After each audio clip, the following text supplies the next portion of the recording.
কক্সবাজার ২ আসনে আমার আইন এবং ন্যায় নীতির ভিত্তিতেই মনোনয়নপত্র গ্রহণের সিদ্ধান্ত পেয়েছি, আলহামদুলিল্লাহ। বিএনপির কিছু কিছু প্রার্থীর ক্ষেত্রে দ্বৈত নাগরিকত্ব থাকা সত্ত্বেও তথ্য গোপনের অভিযোগ থাকা সত্ত্বেও বাতিল হয়নি। এখনো লেভেল প্লেইং ফিল্ড নিশ্চিত হয়নি। আগামীতে নির্বাচনে নিরপেক্ষতা নিয়ে প্রশ্ন উঠবে।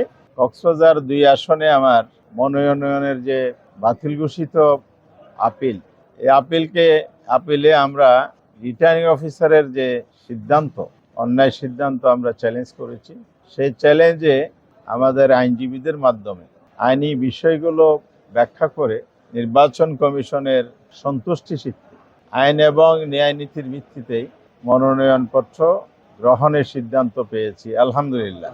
সরকারকে বলেছি এখনো লেভেল প্লেইং ফিল্ড নিশ্চিত হয়নি, প্রশাসনের নিরপেক্ষতা নিশ্চিত করা যায়নি এবং এই যে আমলাতান্ত্রিক প্রশাসনের যে সংস্কার, ঔপনিবেশিক আমলের যে প্রশাসন ব্যবস্থা, এটার কারণেও অনেকাংশে আমাদের জনগণ সাফার করছে। এই অবস্থা যদি চলতে থাকে তাহলে আগামীতে নির্বাচনে নিরপেক্ষতা নিয়ে প্রশ্ন উঠবে এবং আলটিমেটলি সুষ্ঠু নির্বাচন নিয়ে শঙ্কা তৈরি হতে পারে।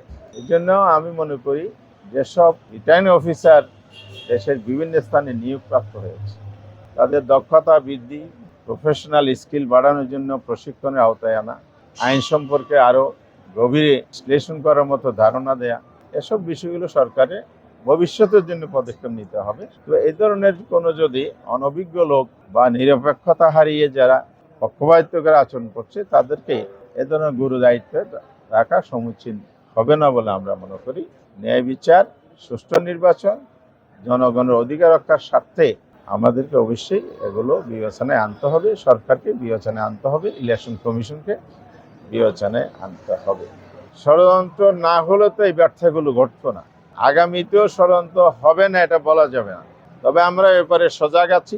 এসব চিহ্নিত লোকেরাই এসব ষড়যন্ত্রের সাথে জড়িত থাকতে পারে, যারা ফেসিবাদীর আমলেও রাজনৈতিকভাবে আমাদেরকে হয়রান করেছে। কারণ আমার মামলাটা ছিল হলো ফেসিবাদী আমলের মামলা। এই মামলার ব্যাপারে নির্বাচন কমিশন নমিনেশন পূরণের নির্দেশনায় বলেছে এটা ঐচ্ছিক, কোনো কাগজ যদি না থাকে, কারণ মিথ্যা মামলা, হয়রানিমূলক মামলা এগুলো দিয়েছে, ওনারা ঐচ্ছিক ঘোষণা করেছে। তো ঐচ্ছিক একটা বিষয় নিয়ে এত বড় বাড়াবাড়ি করা হবে কেন?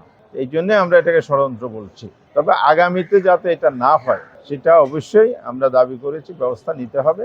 আর আমরা দলীয়ভাবেও আমাদের জনগণও এবারে সতর্ক আছে, কোথায় কে কী করছে এটা আমরা আমাদের দৃষ্টিতে রাখছি এবং যে কোনো কিছু আমাদের নজরে আসলে আমরা তাৎক্ষণিক ব্যবস্থা নেব এবং সরকারকেও আমরা সেভাবে বাধ্য করব যাতে সুষ্ঠু নির্বাচন। প্রার্থীর নিরাপত্তার ব্যাপারে সরকারের একটা ইনস্ট্রাকশন আমরা লক্ষ্য করেছি মিডিয়ার মাধ্যমে। তা আমি প্রার্থী হিসাবে নিজেও মনে করি আজকে নির্বাচনের মাঠে অবাধে যদি বিচরণ করতে হয়, সকল প্রার্থীর নিরাপত্তা নিশ্চিত প্রশাসনকে করতে হবে, সরকারকে করতে হবে। অবৈধ অস্ত্র উদ্ধার, বিশেষ করে মহেশখালী, টেকনাফ, কিছু কিছু উপকূলীয় এলাকায় অবৈধ অস্ত্রের ছড়াছড়ি আছে, সরকারের নলেজে আছে, কিন্তু আমরা দৃশ্যমান কার্যকর কোনো অস্ত্র উদ্ধারের অভিযান দেখতে পাচ্ছি না। অস্ত্র উদ্ধারের ব্যবস্থা নেওয়া হয় এবং যারা সন্ত্রাসী কার্যক্রমের সাথে জড়িত তাদেরকে আইনের আওতায় নেওয়া হয়, এটা আমরা দাবি করছি। আবার বিএনপির কিছু কিছু প্রার্থীর ক্ষেত্রে দ্বৈত নাগরিকত্ব থাকা সত্ত্বেও তথ্য গোপনের অভিযোগ থাকা সত্ত্বেও বাতিল হয়নি।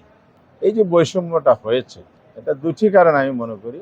একটা হচ্ছে রিটার্নিং কর্মকর্তাকে অনেকেই মাঠ পর্যায়ে প্রশাসনের দায়িত্ব পালন না করে সরাসরি ডিসি নিয়োগ পেয়েছেন এবং এটা হচ্ছে দায়িত্ব পালন করতে গিয়ে ওনারা অদক্ষতার পরিচয় দিয়েছেন। আইন সম্পর্কে প্রশাসনিক নর্মসগুলোর ব্যাপারে মাঠ পর্যায়ে ইলেকশন পরিচালনার কাজে অনভিজ্ঞতা একটা, অদক্ষতা একটা কারণ হতে পারে।